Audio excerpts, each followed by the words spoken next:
Former U.S. women's national team head coach Tony DiCicco titled his book "Catch Them Being Good." I think this is a great reference for coaches to remember when they're instructing young players. I think too often we immediately want to instruct and correct young players when they begin their participation because they're new, they haven't developed skills very well, they lack some technique, they lack the understanding, they lack the experience, they lack a lot of things because they're beginners, and that's why they lack these things. And it's not wrong for them not to be good yet. That's where they are in their development. They may have some previous experience in other sports. They may just have some previous, movement habits or patterns, that they bring with them. That maybe those create, positive or negative transfer. But to join a team for the first time and not be good at that sport is normal. And unfortunately, when a coach, even if that coach has the best intentions at heart, if the coach is immediately correcting every single mistake, that signals to the player that the player isn't good. And at some point, often players get frustrated, and that's when I think a lot of players will end up disliking the activity or quitting because they get frustrated with the constant stoppages, the constant critiques, and even though the teaching may be in a positive way and it may be necessary and it may be from a good place, how the player perceives it may be different. So the coach may think that he or she is doing his or her best to try to help this player and give them some tools, but the player may perceive it as, well, this coach doesn't like me, or I can't do anything right. The coach is always telling me that I do it wrong.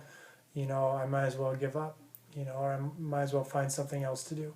I'm never going to be good at this. And so the way that an adult perceives what needs to happen and what the child perceives is oftentimes different.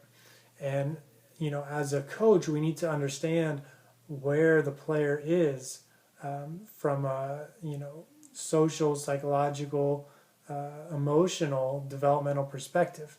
And a young player may not be prepared to take that much instruction or that much critique. And oftentimes it could be better simply to catch them being good. So find something that they do well and compliment them on that, or give them positive reinforcement or feedback based on what they're doing well, as opposed to simply critiquing everything that they do wrong. So this kind of idea came up yesterday. I taped a podcast with Coach Nick from B-Ball Breakdown.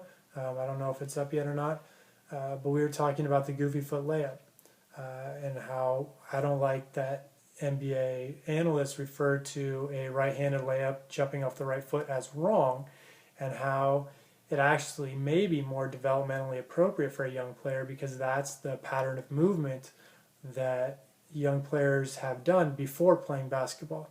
And so, because anytime you're running, you're using a contralateral movement. So if you're raising your right arm, you're raising your left leg. And so that's a more natural movement, and that would be more like a goofy foot layup or a right hand, right foot layup. And so rather than immediately correcting players, and telling them, no, you have to jump off your left foot. No, you have to jump off your left foot. No, you have to jump off your left foot, which I see oftentimes at practice. Why not allow them to, if they can make a layup jumping off the right foot, why not allow them? Why not give them some positive feedback and reinforcement because they can actually make the shot? And then introduce them to a different way to do it. So it's not that, a goofy foot layup is wrong, but hey, here's another way to do it. And then we can show you a different way too. We could jump off 2 feet. And maybe instead of a 2-foot landing, we could do a 1-2 landing or a stride stop.